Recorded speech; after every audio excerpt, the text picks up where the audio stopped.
Welcome to The Big Rich Show. This podcast will focus on conversations with friends and acquaintances within the four-wheel drive industry. Many of the people that I will be interviewing, you may know the name, you may know some of the history, but let's get in depth with these people and find out what truly makes them a four-wheel drive enthusiast. So now's the time to sit back, grab a cold one, and enjoy our conversation. Whether you're crawling the Red Rocks of Moab or hauling your toys to the trail, Maxxis has the tires you can trust for performance and durability. 4 wheels or 2. Maxxis tires are the choice of champions because they know that whether for work or play, for fun or competition, Maxxis tires deliver. Choose Maxxis. Tread victoriously. Why should you read 4Low Magazine? Because 4Low Magazine is about your lifestyle, the four-wheel drive adventure lifestyle that we all enjoy. Rock crawling, trail riding, event coverage, vehicle builds, and do-it-yourself tech, all in a beautifully presented package. You won't find 4Low on the newsstand rack, so subscribe today and have it delivered to you.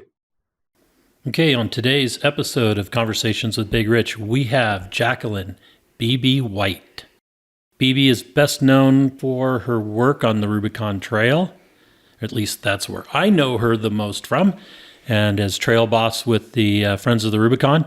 But we're going to discuss with Bebe about her life in off-road, where she got her beginnings, just like we do with everyone. And we're going to find out more about land use. And Bebe is our first guest as a land use representative. So, Bebe, thank you very much for coming on with us, and how are you doing today? I'm doing well. Thanks for having me on.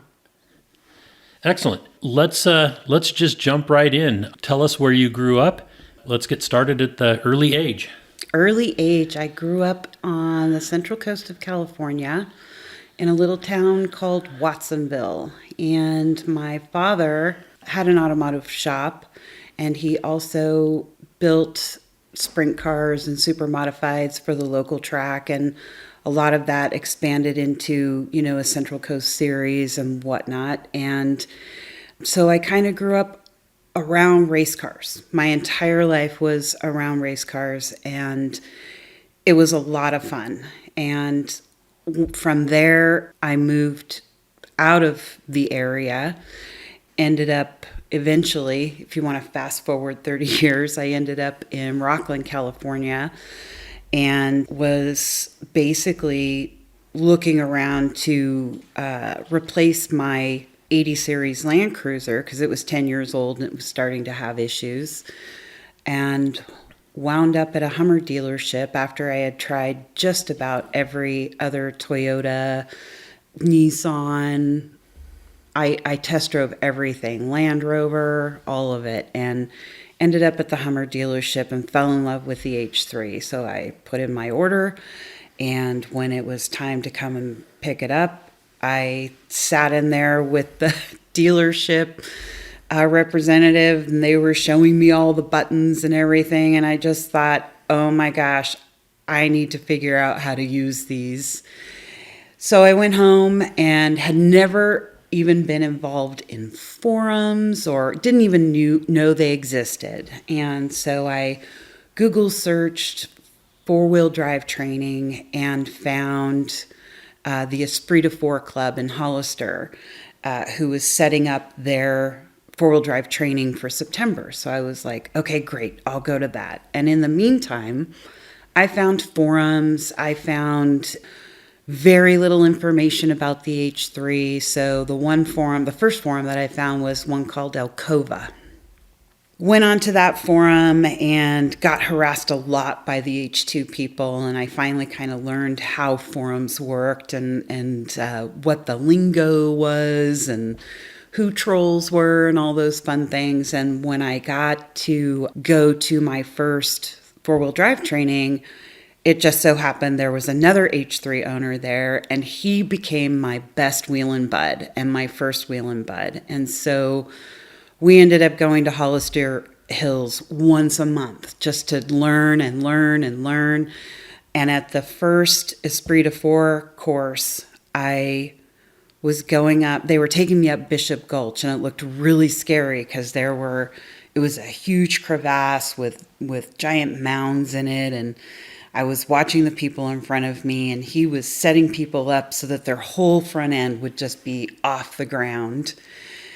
And I was really kind of scared until I got up there and he did it with me. And I had the most incredible adrenaline rush. I just said, okay, I got to do this again. And I went around to the back of the line to go through the gulch again. And he said, no, Miss Hummer, you can't, only one turn per vehicle. And I said, no, I have to do it again. And so he did it again.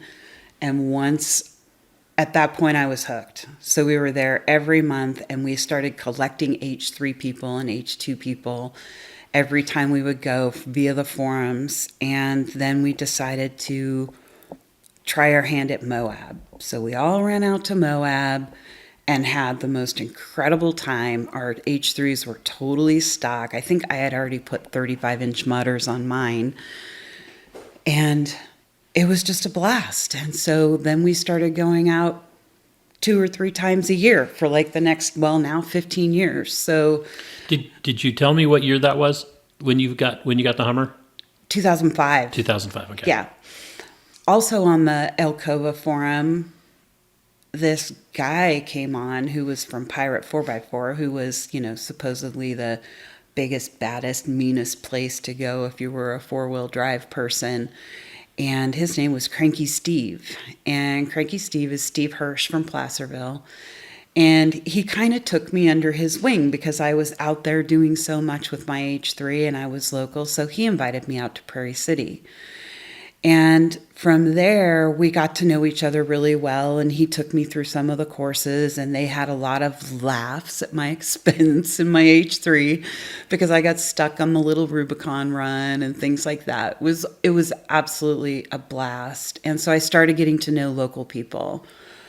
And at that point, he told me all about the Rubicon and said, you have to become someone who is, he taught me about land use and about everything that was going on. And so I actually signed up in Pirate in, I think, June of 2000 or July 2006, and basically watched a lot because there were some really mean people on that board and I was just kind of scared. But I pretty much hung out in the Rubicon section, and Steve was very instrumental in my beginnings in land use. He taught me a lot about pack it in, pack it out, leave no trace, all of those things that were really important if you were going to be a responsible wheeler.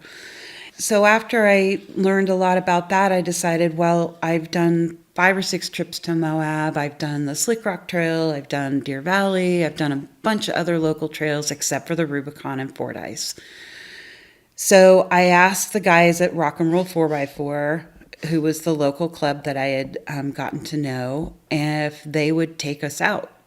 They hemmed and hawed a little bit, but then they finally said, yeah, sure, we'll take you out. So we were initially planning on going the Rubicon for the first time.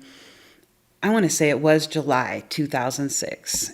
It was myself and probably 3 other H3s who did just a test run. So we went from Loon to the Loop to Wentworth, and then from Wentworth to Spider, and then out Loon. And it took us 3 days. But it was wonderful. It was a great trip. And so on that trip, we were leaving winter camp on Sunday morning, and I don't know how it happened, but all 3 of us got stuck at the same time on the little rock garden leading up from winter camp to Soup Bowl. That's when I met Merlin and Harvey. Merlin came up to me and asked me how much I would sell my H3 for at that very moment, because we were all stuck. Nobody was going anywhere, and we were trying to get one truck unstuck so that we could get the other 2, moving again. So anyway, that's how I met my first real Rubicon people, was on that very first trip.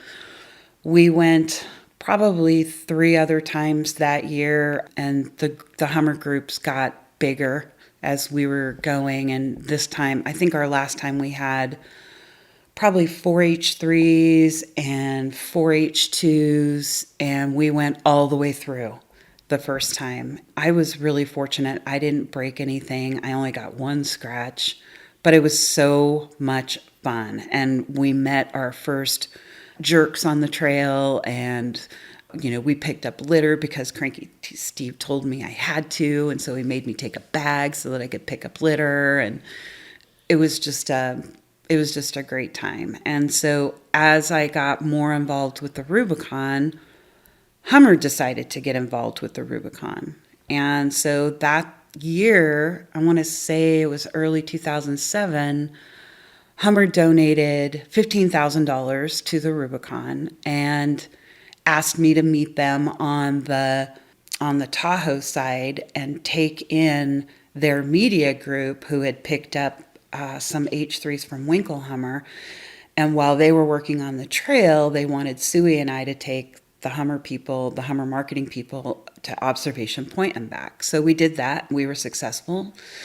And from there, my relationship with Hummer really started picking up. So when I went out to Moab, I broke a front differential, and they were fabulous about getting it fixed for me. No questions asked. And from then on, every time I went somewhere, I would break something and I would come back to the dealership. No questions asked. They totally took care of me. And I think it just ended up being one of those relationships where I was their market. I was 40 plus. I was a soccer mom. I had kids. I used the truck for everything, including wheeling. And it ended up the final year that Hummer was still in business before they killed it. We would make videos of our trips to Moab and the Rubicon and those kinds of things. And they took all of our videos and made a huge compilation and played it at the Detroit Auto Show that year in 2009. So it was really an honor. And, Hummer has always treated me well. And frankly, I love them. I have always loved my truck. We've done an extensive build on that vehicle. And at this point now, I own like 5 Hummers. Yeah, I would guess that you like Hummers then. I know I always kid you about, driving a Blazer, and then you correct me and say a Yukon. It's all good. So we got to the Hummers. Let's go back a little bit to your years growing up in Watsonville. When you left Watsonville, about how old were you? Were you just out of high school, or? I was 26, I think, and what I had done was decided to leave town and moved to Salt Lake City for a job. And from there, I moved back to Watsonville briefly until I got another job, and then ended up living in Boise, Idaho. And from Boise, I moved to Moscow, Idaho. And from Moscow to Spokane, Spokane to Kent to Puyallup, Puyallup to Santa Rosa, and then back to the Bay Area. And so I had been in the Bay Area, and this was all for one job. I was an account coordinator for Lancome Cosmetics, the Bon Marché, and Nordstrom's. And so wheeling and camping were no part of my life, zero, until I bought my Hummer. I didn't even know what it was. So you went from the high maintenance in the mirror life to the high maintenance on the trail life? I don't know about high maintenance, but I certainly do my share of glamping on the trail. There you go. That's for sure. So those years up until 26, what did you do in Watsonville? I mean, did you go to college? Did you, what's your educational background? Basically finished high school, did some college, went to UCSB for a little bit, came back. From there, with my first husband, we were very much into Volkswagens and restoring and going to shows and flipping Volkswagens. So we did that a lot for probably 7 years. So we were pretty well known in the Volkswagen industry. I actually was the first president and created the Central Coast Volkswagen Association. I can't even remember what year that was, but I want to say 1981, 1982. And we did that for a number of years. I want to say till 87. Wait a second. I thought we said the other day that you graduated high school about that time. 81. 81, okay. Yeah. No, I'm a little older. And so we did that. Then we got divorced, and, I just moved on from there. Just started life over again, it seems like. And it was good times. Excellent. So from Lancome, hopefully I said that right. You did. Okay. I don't say cosmetics, even the word cosmetics very often. But what did you start doing then? From there, and after I left Lancome, I went to work at a property management company and quickly moved up the ranks to end up with one of their premier properties in San Mateo. And so I did that job for, I want to say until 2003, which is when I moved to Rockland. Because basically, as much as I liked the Bay Area, I wasn't pleased. My girls were getting ready to start high school, and it was important to me to get to somewhere besides the Bay Area. So one time my husband and I were going to Tahoe for the weekend, and as we came back, we saw all these new home signs, So we decided to stop and look at a few homes, and we ended up buying in Rockland, and I absolutely loved it. It was a great life. Excellent. So then you get into the Hummer years. You said 2003? Started in 2003, so Okay. I bought my Hummer in Sacramento. All right. Yeah. Yep. And before that, I believe you had a Toyota Series 80 Land Cruiser? Yeah, and a Land Cruiser. Yeah, it was one of the ones it was my soccer mobile. It was ones where I could throw all the soccer balls and all the kids and everything in it and go off to soccer games. And it was a great vehicle. I really liked it. I never wheeled it. It was a total mall crawler. I think that was one of the things that Mustard Dog said to me when I first started doing a build on my Hummer.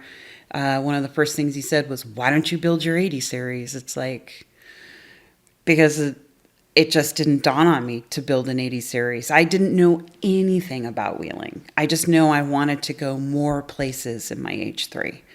And it was a lot more comfortable. It was super plush seats and, that kind of thing. Whereas the Land Cruiser was nice, but it was old and I wanted something new. Got it.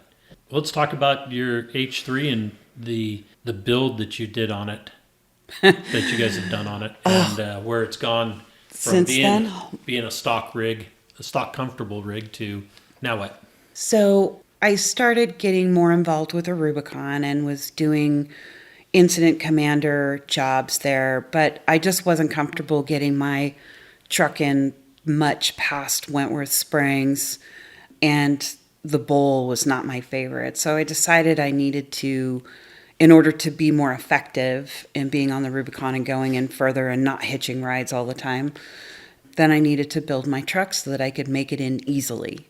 I started talking to so many people, and I'll never forget, I finally kind of, in my mind, after doing a lot of research, I had two options. And one option was to build a long travel IFS that's a little bit beefier. No one was doing it. And then all of a sudden, Shannon Campbell did it. And I'm like, I know it can be done. So I didn't want a $40,000 front end. So I had to try and figure out how to do it with parts that I could buy at Napa. As I did more and more research, I also looked at the twin traction beam system.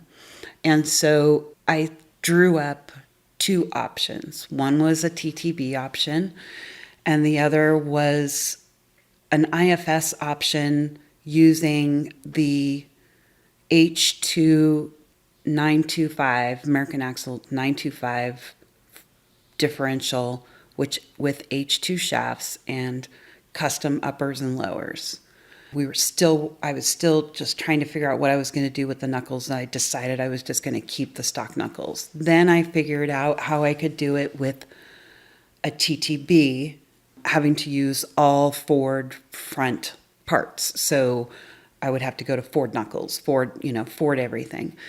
And that was creating a problem because then my wheels wouldn't match for the rear because I'd have to go to 8-lug in the front and I'd have 6-lug in the back. So now I was going to have to change my 6-lug rear axle. And so I just drew up 2 very crude rudimentary drawings and sent them to Bella Vista. And he came back to me and said, "What are you trying to do?" And I said, "I'm trying to create a bulletproof IFS for the Rubicon." And he said, "Well, either one of those will work." He goes, "What do you want to do?" And he started talking way over my head. And I realized at that point that I had not done anywhere near enough research.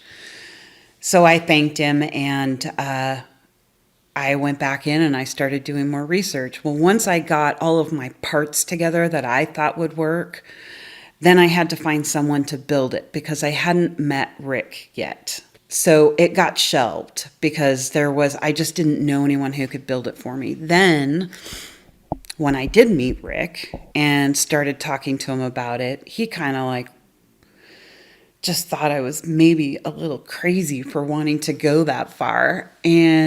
But then he kind of, as I explained it more and, we started noodling it and figuring out what parts we could use, he decided it was probably maybe an idea. Then I met Jeff at MFS and we met up on the Rubicon and we got to know each other and we liked each other and we had fun together and we partied and we did all those things. And then I finally approached him with my idea. And he said, "Are you fucking kidding me?" And I was like, "Nope, not kidding." So it took him about 6 months of me working on him for him to finally say, "All right, we'll try it." So he decided to take it on. And it took us probably about 5 months to build on weekends. And we spent every weekend at the MFS shop building it.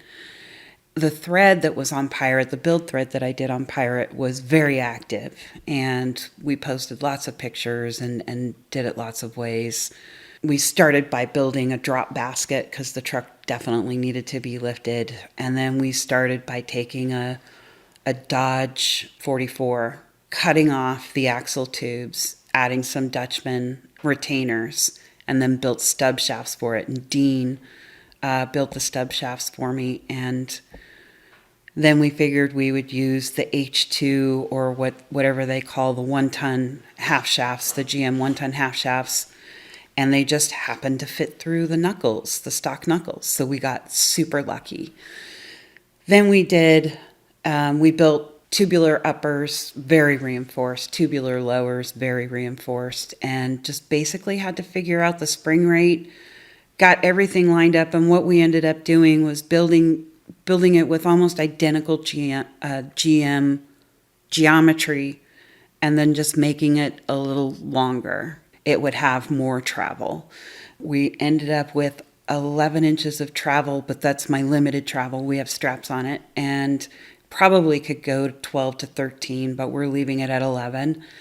It is solid. It is, I broke one half shaft in the 15 years that I've owned it. And I earned that one because I was in a little bit of a rush. I had it turned hard driver and I was trying to climb something really steep and it just popped. But luckily, because we're using the H2 or the GM bolt-on version of the half shafts, they're easy to change. Very easy to change, and they're $100 part. So I was really happy with that. And so we started that on 38s was the first build, and now we've gone to 40s. My motor, my little anemic 3.5 liter Vortec finally gave up at about 40,000 miles. It didn't really give up. I was just losing compression in 1 and 5. And so we ended up putting in a 6 liter. And I think we were the second or third H3 owner to drop a 6 liter in there. And we picked that up from Kevin at Pack Fab. And he, we dropped it in there. It took a while. There was a lot of wiring issues to work through. There were computer issues to work through. There were transmission issues to work through, getting everything to talk to each other. And once we got that done is when we did the 40s. And then we've now upgraded the rear axle to a H2 semi-float, 14-bolt semi-float. And that feels so solid. And now the whole truck is basically wider than it's ever been, but the Ackerman angle has been adjusted now. It's perfect on the street. Everything has been pushed forward. Like the front axle has been pushed forward. The rear axle's been pushed back. It just feels beautiful on the trail. It feels amazing in the desert. I'm really, really pleased with this build. I don't see myself doing anything else to it unless I get so sick of the IFS that I rip it out and put a straight axle under it. But we'll see. That could be a while. So do you still have the AC and everything working on it? Oh yeah. Okay. Absolute massive heated seats, and yeah, it's great for everything. Giant sunroof. It's great. I hate sunroofs. I know you do. So let's talk then about those Pirate and the Rubicon and how you got involved with Friends of the Rubicon.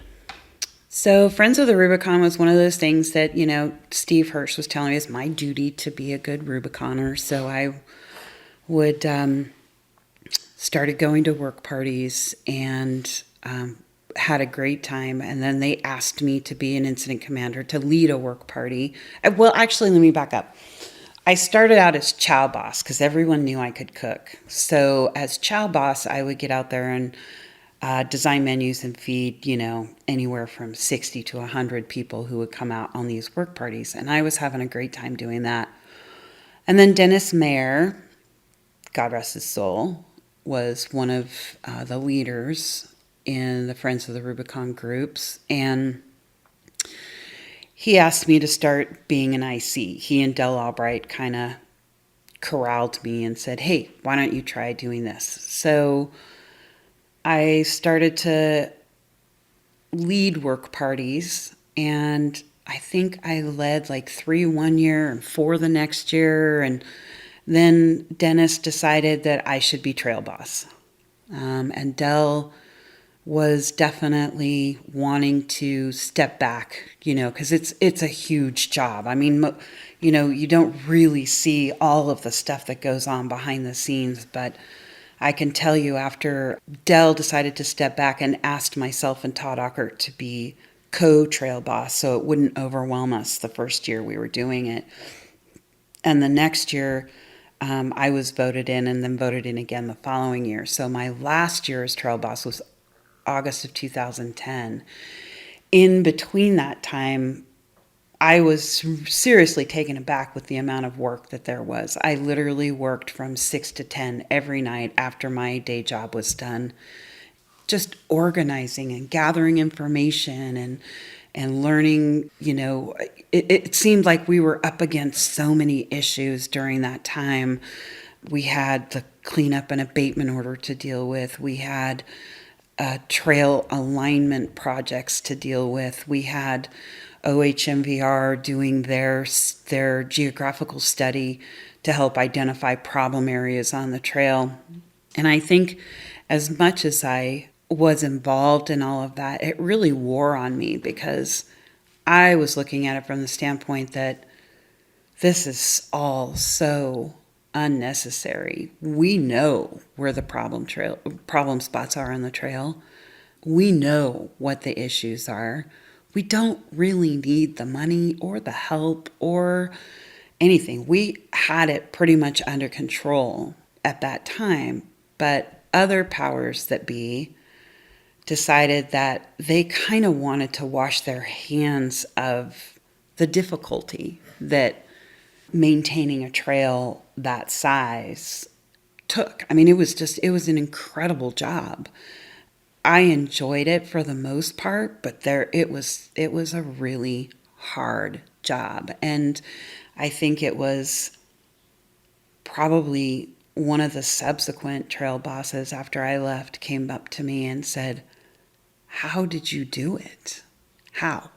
Because you get pulled in so many different directions because it was so politicized by the time I left that you're being pulled in so many different directions by so many different groups. There's Friends of the Rubicon, Rubicon Trail Foundation, Off-Highway Motor Vehicles Division, the Water Board, Tahoe National Forest, El Dorado National Forest. I mean, just everybody had their fingers in it.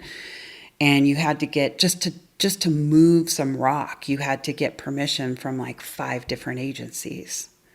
So you had to do these giant reports with pictures and everything else and describe exactly what you were going to do on your work project, and you would have to get sign off. And so you'd have to call each person and tell them what you were doing and give them the visual and get the sign off. And then you had other people coming from the other direction trying to put a stop to it. And so, I mean, it was a constant stressor. It was very stressful. But I did the best I could with the support that I had.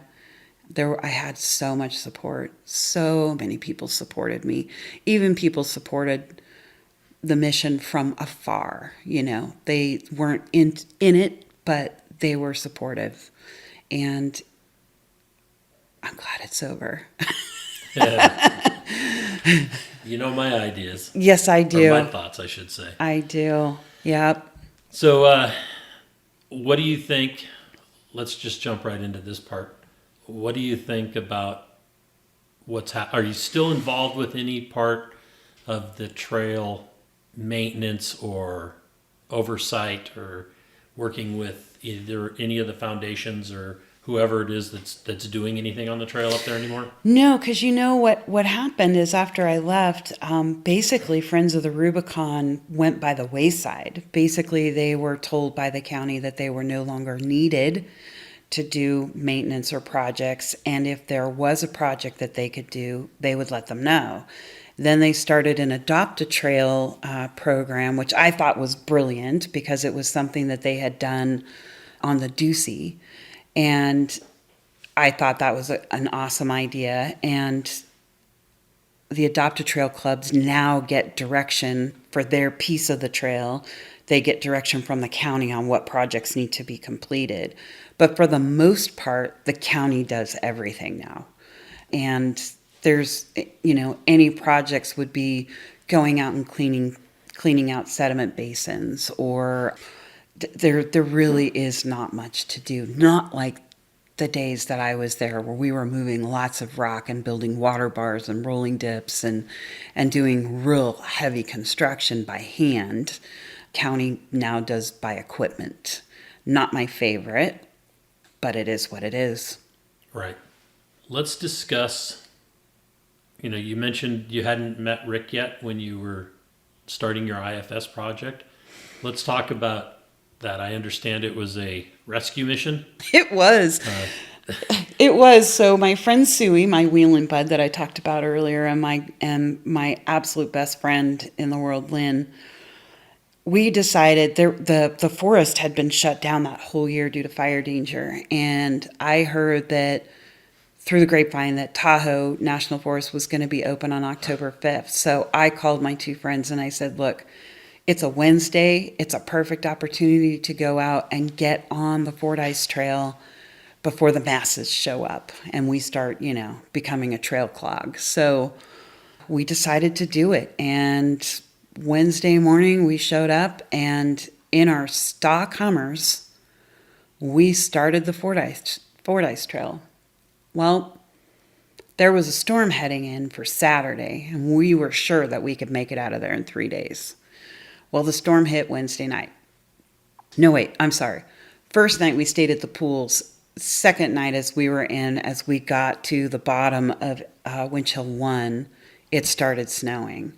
So we wheeled that whole afternoon and evening in the snow as it was snowing on a trail we'd never been on before.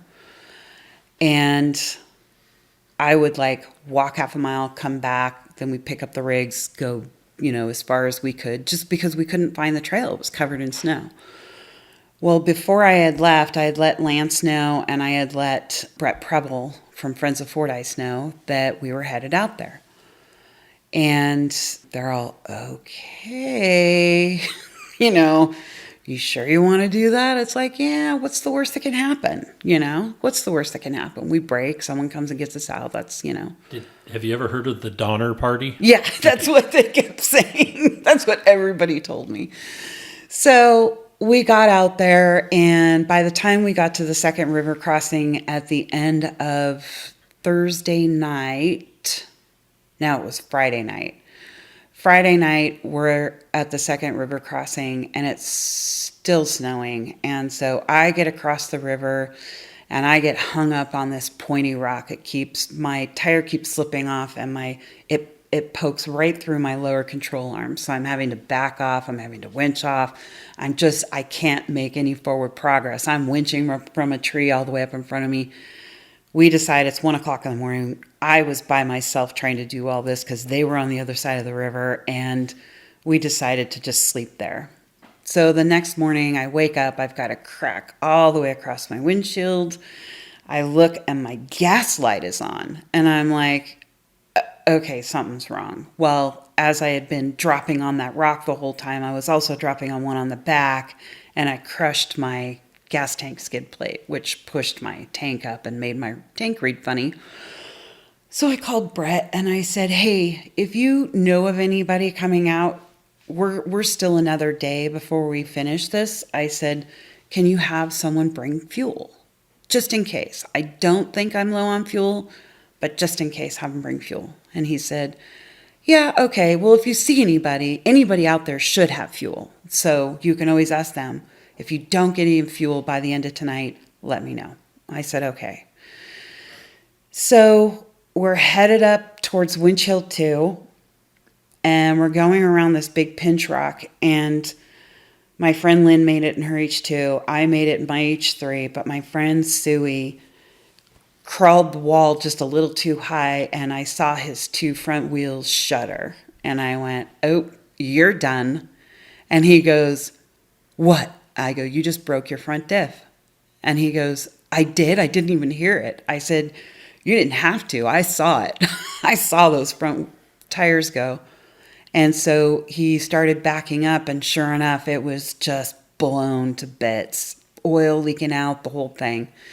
So we had to back him up and stash him in some trees because we were going to continue on to get out of there. And at that same time, I called Brett back and I said, okay, now it's a rescue mission. We've got a dead rig.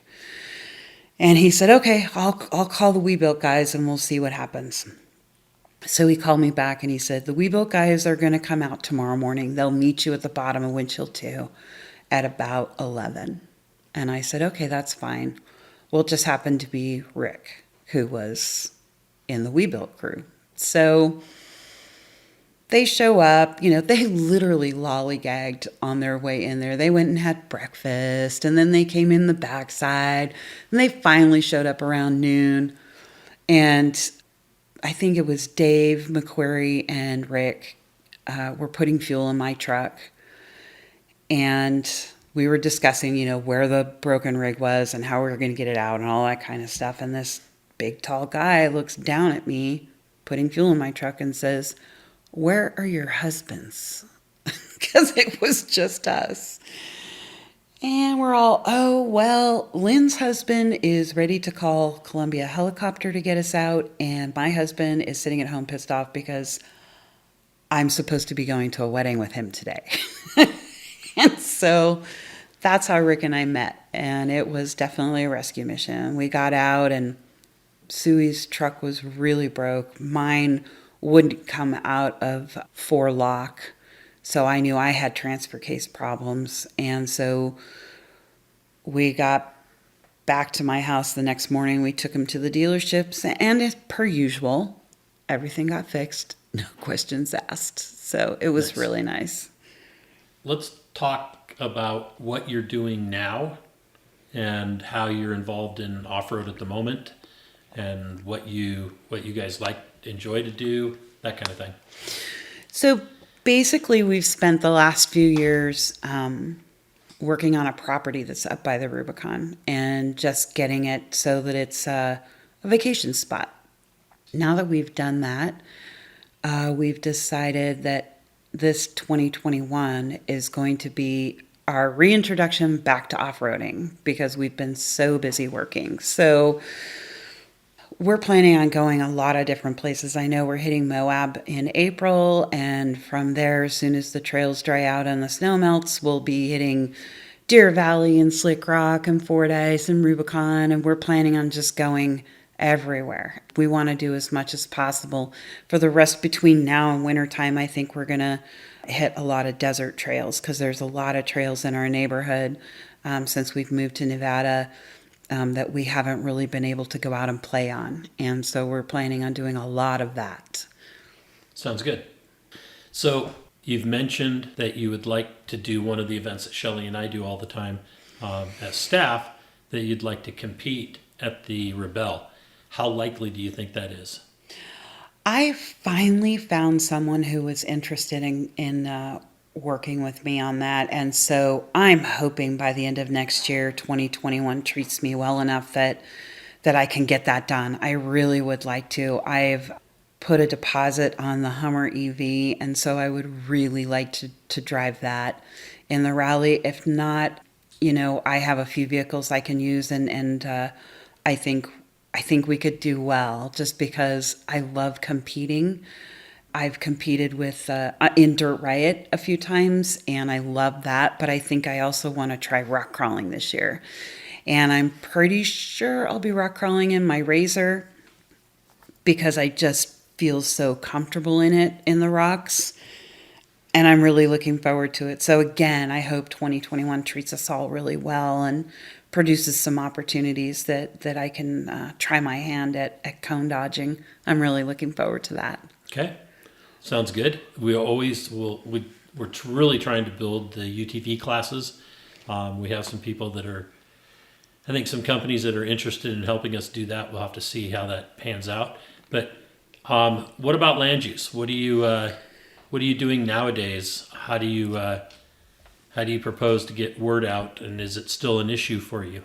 Well, I've written a few articles for Low.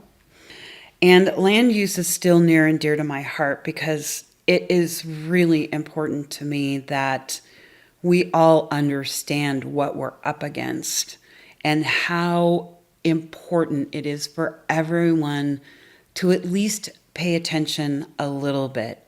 If someone sends out a letter writing campaign or something like that, please participate because our voices are so few these days. Pirate, unfortunately, has pretty much died as a medium for us. Facebook has gotten better.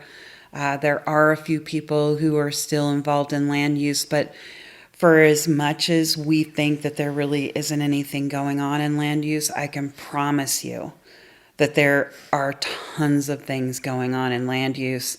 And because we're being quiet, more is happening under our noses to shut areas down than we realize. I know in northern Nevada we have Hungry Valley / Moon Rocks. The SVRA there is undergoing. They've just started a scoping period, which means that they're going to define the project, and we need to be involved in defining the project. We always need to be involved from beginning to end. And the reason is just like, things that have happened with President Trump's lawsuit, they were dismissed because there was no standing. It's the same reason we all have to be involved in these processes from beginning to end, because in the end, if we try to sue, we will be dismissed for not having standing. So, and it doesn't take a lot of people, but it takes a lot of voices. We seriously need to step up our game when it comes to being responsive to requests. It's not really happening. I know Kevin works really hard at it. I'm not working as hard at it, but again, it's hard to do everything on a national level when you're one person. It's easier to just stay and monitor what's going on in your backyard. And so everybody needs to just pay attention to what's going on in their backyard. And if you need help, put a call out. If you see something going on that, all of a sudden you see gates going up, it's too late. It's too late. Once those gates go up, it's too late. You need to be paying attention to what the Forest Service is planning. And on every Forest Service website, there is a planning page that you can just click on their little left menu for planning and projects and go look to see what's going on in your area. Just once a month, it doesn't take a lot. Put a little reminder on your computer to say, oh, check the website today, just to keep an eye on it, because they are sliding stuff through that we have no idea what's going on. And I would imagine it's only going to get worse going into 2021 with the new administration and the leanings that we know that administration will bring with them. And I just have to say, I am not an enemy of OHVUs by any stretch, but I do believe in monitoring and protecting habitats, monitoring and protecting trails. And the reason I do is because if we're in control of that and we're watching and maintaining and making sure that that area in particular is staying healthy and is being used appropriately, then we'll get to keep it forever. See, if you don't believe that that we affect the environment, then you're part of my problem. What I'd like people to know is that there's a balance, and we are a part of that balance. And so we need to be conscientious of how we're affecting the nature balance around us. I totally believe that there are way too many people who lean the other way, that over dramatize our effect. What we need to do is maintain it and balance the science that's behind it and not have it be extreme in one way or the other. It's really important that if I know so many of our young wheelers who have gotten involved in environmental sciences just so they could be our voice for balance. And it's really important that we help our children understand not only that wheeling is something that we love to do and it's a great way to get out and recreate, but also that there's a balance that has to be had so that they don't start swinging one way or the other and in the extremes. Balance is important. And so I believe that, that yellow-legged frog has just as much a right to be there as I do. But that's the point. They have as many rights as we do because we're human, right? We're creatures of Earth. Yeah, back in the early to mid 80s when I started wheeling, there was not a lot of people enjoying the sport or the lifestyle. We could go up to Bassey and there would be 10 rigs, 20, 30 people there at the most on any given Saturday or Sunday or Friday. We could go into the Rubicon and you might see 3 or 4 other rigs, except on maybe Jamboree or Week. It was just, there just wasn't a lot of people wheeling back in the 80s. And so, you could probably do a lot more and see a lot more by driving what were trails then that are now have disappeared because there was not a heavy impact. And then when Bassey got closed, it made a big difference because everybody that would, it was an easy place to get into. You didn't even have to put it in 4-wheel drive as long as you had some ground clearance. So everybody would go in there, they would trash it, they'd leave beer cans, they'd leave their campsites just trashed out and expect it, I don't know what they were expecting. some of that mentality, once Bassey closed, everybody, there was a big impact to the con. And with that came a re-education for all of us that we couldn't allow it to happen on the Rubicon, or else we were going to lose it. And there was a lot of pushback from a lot of people that I consider friends. And even though I was probably one of the people, in fact, I know I was one of the people that could be considered a problem back then, there wasn't a very many of us. So there was you couldn't see the impact. As soon as everybody started getting into wheeling, whether it was through Toyotas or Jeeps or whatever your flavor is, people started to take that as a lifestyle, and access became pretty heavy. I mean, I remember when there was talk about limiting how many cars, how many vehicles they would let in on a weekend. Like putting up a toll road and having to sell a pass for that weekend and all sorts of things. And, I think for the most part, most of the groups and the clubs figured it out pretty quickly that mentality and the way the trail was being used in the past wasn't going to work going into the future. Did we like to see that happen? No, because it was kind of like our own little playground. And it didn't even matter where it was, if it was the Rubicon or if it was, any number of other trails in the area, that was an issue. We were losing our playground. But for the sport to survive, it had to happen because then the environmental groups were coming in. Well, we don't have to keep it open for, 10 or 15 or 100 people. If that's what the users are in a month even, back then in the 80s and 90s, 2000s, it got cranked up, and now look at how many.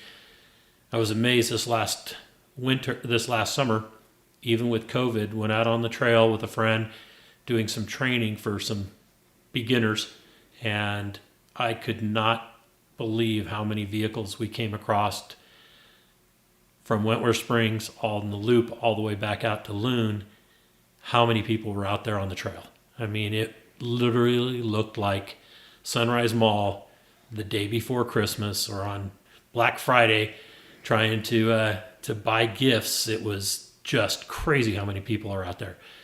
So the re-education of ourselves is something that we have to carry forward going into the new generation of wheelers that absolutely do not know what we did in the past.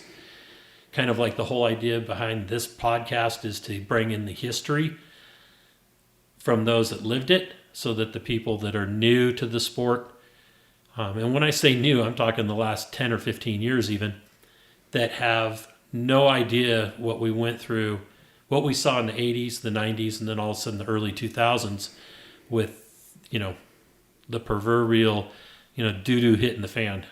While I do not participate a lot in actual land use now, I do try to educate people as I still see them on the trails or anywhere else about the need to carry in, carry out, our races. When we first started putting on the rock crawls and the races, everybody would kind of rely on us to pick up all the trash. Now I can walk an event site on Sunday night, Monday morning after everybody's gone, and I might find one or two water bottles that people have missed. I mean, rarely do I find any trash anywhere. So that's a good sign. So is there anything that we have not discussed that you think you'd like to talk about? I think you and I have talked about it before, and I like to talk about the no trails, no sales aspect. And what that means is for Jeep, for now Ford with the Bronco, with any of those auto manufacturers who are building vehicles to go out onto public lands, I really feel that they need to step up in their education. I remember the most amazing thing that I find it amazing now. It wasn't so much at the time. But when I bought my H3, Tread Lightly had an entire section in our manual. And it was all about Tread Lightly. And so Hummer took it upon themselves to teach their owners how to tread lightly. I don't see that with Jeep. I don't know if Ford will be doing that. And Tread Lightly, the organization, I think is okay. And I think I enjoy their message. And for a while they were into trail projects and whatnot too, but I think that's faded. But it's really important to me that Polaris and Can-Am and Ford and Jeep and Toyota and all of those manufacturers really take this land use thing seriously, because it's really important. And I know they have their own lobbyists in Washington, D.C., and I would really like to see those lobbyists start paying attention to some of the omnibus bills and the lands bills and some of those things that really affect the sport, and start taking on some of our causes. You don't have to ask me. You don't have to ask anyone, but there are people like the Motorcycle Industry Council and the ARRA that are in Washington, D.C. I would like to see them start working together to help put the kibosh on some of these bills that are seriously affecting our sport. Johnson Valley, those guys have done such an amazing job working with the BLM. You have, over the years, in so many different locations, worked well with the BLM and the Forest Service. I don't know if you've ever had to use Forest Service, but maybe on occasion. These people need to understand that we're paying attention. Because if we're not, they will just do whatever they want. And I understand that they have jobs to do, but we need to take it seriously. We do. Yeah, I was told by a BLM representative one time that it's harder for them to say no and more work for them to say no. This was happening with a permitting process than for them to say, yes, let's go ahead and do the project. And I had to call them out on that right away, because that was just total bogus. But if they're not, the whole idea of land closures or road closures like they've done in El Dorado County Forest and other forests is that it's not necessarily that they don't have the revenue to patrol the area, because if they leave it open, it'll be patrolled by the individual users that are using it, whether it's hunters or, prospectors or just people out enjoying the scenery. It'll keep the crime and bad things from happening out there. Once you close something, then the only people that are going to do it are the ones that don't care about the gate. The criminals. Right. They're going to find their way in there, and so the people are going to be, doing illegal activities because they know nobody's going to wander upon them. Not even Forest Service themselves or BLM. If an area is closed, they're thinking, hey, nobody's going in there. And that's totally not legit. So I agree. Hopefully we can keep what we've been able to get over the last 4 years back open. We can keep those. I have a feeling we're going to see a lot of things turned back over again, and then it'll be a fight the next time there's a change of administration. But we'll see. And when your interview with Bill Howell, he started talking about his first land use experience, and I was just so amazed at how many people, even back then, thought it was advisable to cooperate. And I'm here to say, Phil was right. Don't do it. Exactly. There's so many angles. One of my biggest things was, if you start to give concessions and say, well, if you don't do this, we'll do this, or we'll give up this if we can have this. That's not how the environmental groups do it. No, they're all or nothing. Yeah, they're just like, no, it's going to be our way or we're going to sue. Right. And I could never understand why, just the threat of suit gets things closed down. Well, just the threat of closing it should bring lawsuits so that they don't. And I could never understand why that wasn't an active role for land use to take. Because we know that there are attorneys in our crowd. Correct. And in our community. And I'm not calling them out or anything, but yeah, where have they been? Because we could really use your help. The Equal Access to Justice Act is what created the Sierra Club monster, the CBD monster, the all of the other old broads for wilderness, all of those. Old broads for wilderness. Yeah, no, they really exist. SUA and all of them.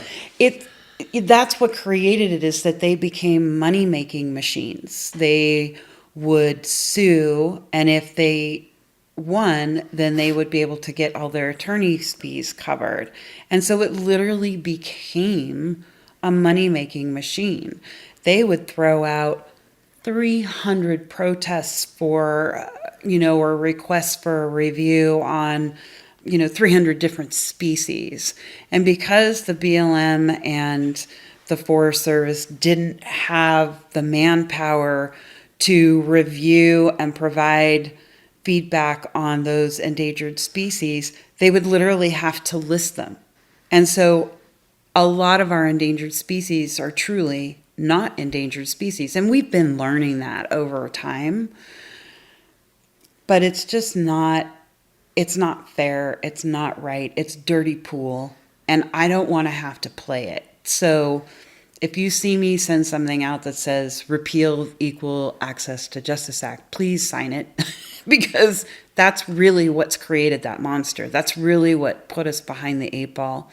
Land management, water, wildlife, air quality, water quality, all of those things are what we are purported to be affecting as off-roaders. And I can promise you we're not affecting any of those things. No, it's like the Water Quality Board, California Water Quality Board, or whoever they were that made all the water bars go in because of all the silt that was making its way into the rivers and the oils and everything else.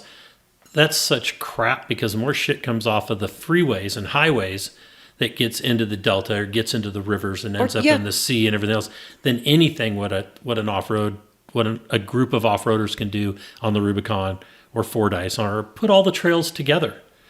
None of them have minimal, the effect. Yeah. And minimal just compared to what people driving over the causeway. Yeah, exactly. And so even like the Truckee River is a 303D listed water body, which means it's toxic. And all of it comes off of Interstate 80.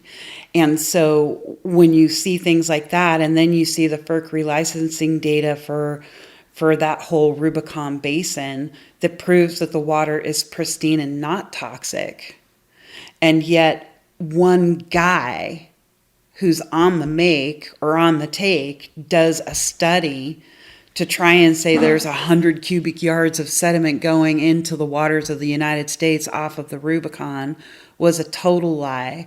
None of his peers would sign it. It was the whole reason the cleanup and abatement order was started, and yet that document is no longer on the website. They had to throw it out because it was such a lie. It was bad science. Yeah, it was such a lie.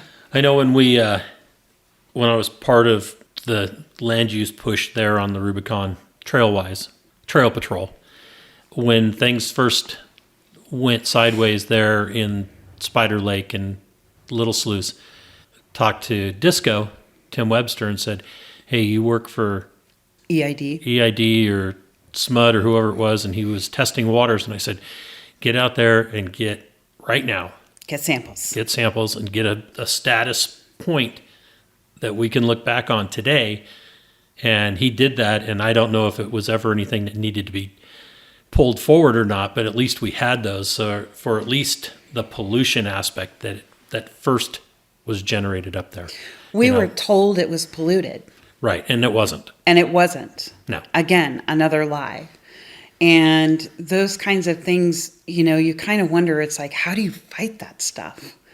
How do you fight it when your government lies to you? And it's so amazing to me what a precursor. Everything that happened on the Rubicon in politics and in government is what's happening nationwide now. Yep, absolutely. And it's frightening. How do you fight it? Yeah, it hopefully people that are listening to this will jump in and, when there's letter writing campaigns that need to happen, get involved with your local forest or BLM area.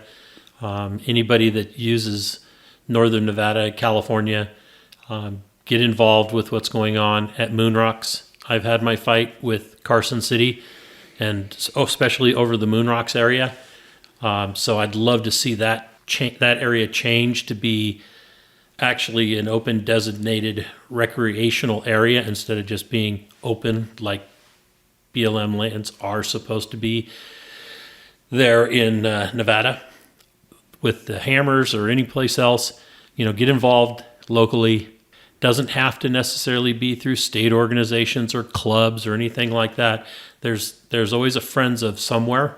And if there's not, and you feel that you might be able to help start a Friends of something, do it. Look at the guys you go out wheeling with, the ladies you go out wheel with, your friends, and say, hey, we need to look at our backyard here and protect it, especially in the West. The East has been doing such a great job at taking private properties and getting people, landowners, to open up parks, and it's everything east of the Rockies. There's very little open land like we have farther in the West. So the whole park situation is working really well, but I don't want to see that have to happen in the rest of the West. But, someday it probably will if we're going to keep enjoying the sport. So get involved now, and hopefully we can keep that from happening. And involvement doesn't necessarily mean, spend every night from 6 to 10 writing letters. It just means pay attention, spread the word. Every single 4Low magazine has a land use section in the back. Just read it. Read it once, read it twice. Just understand what's going on in all kinds of areas. When you read some of those articles, you'll see not only the history, but how we're dealing with it now, how we've dealt with it in the past, what you can do, what we need from you, because we will always tell you what we need, exactly what we need, and most of it will not take more than 10 minutes, I promise. Awesome. Well, Bebe, thank you for sitting down and doing the interview on Conversations with Big Rich. We've enjoyed this hour and 20 minutes or so that we've been talking. I hope we get a lot of listeners and a lot more involvement in everything in our lifestyle. And again, thank you very much. You're welcome. Thank you.